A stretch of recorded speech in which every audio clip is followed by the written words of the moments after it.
Pekînana hikûmeta nû ya Iraqê bûye babetê germê rojevê.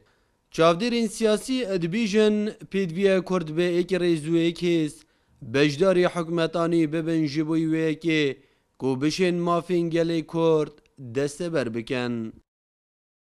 هێزێکی نیشتیمانی کوردستان و پارتی دیموکراتی کوردستان لەم سۆنگەیەوە دەتوانن بەیەکەوە کار بکەن بۆ ئایندەی داهاتوو لە پەرلەمانی عێراق.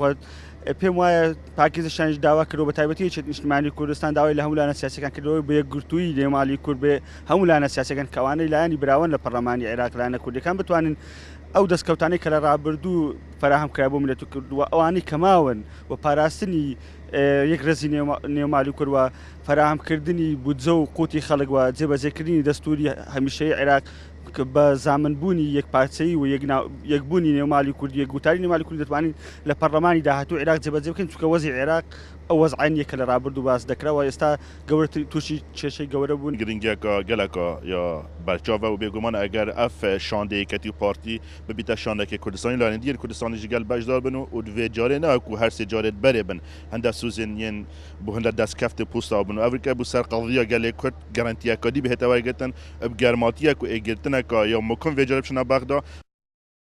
Êketî û partî dîşandekê pêkînin ji bûçûna Bexda li ser vê pirsî jî endamekî Mekteba Siyasiya Êketiya Niştimaniya Kurdistanê aşkerat ketin ku li heftiya bêt ew şande dê li Bexda bît ji bo çewaniya pêkînana hikûmeta nû ya Iraqê.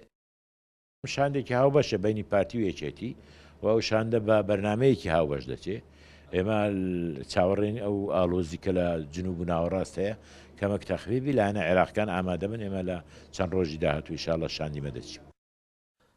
Li rêkefti dazey pênc yayî sal helbijartinên Parlamana Iraqê hatine encamdan. Ji bo pêkînana hikûmeta nû ya Iraqê nekûkiyên layenên siyasî li Iraqê ediber dewamin. Çûna şandên êketî û partî ji bo Bexda ji layê çavdêrên siyasî ve bêgirên dê te wasif kirin. Wek ew dibêjin serhildana xûpîşandanên çend parêzgehên Iraqê dê layenên Bexda neçar ketin mafên gelê Kurd بۆ دابین بکەن. نژار محەممەد کورسات نیوز دۆهۆک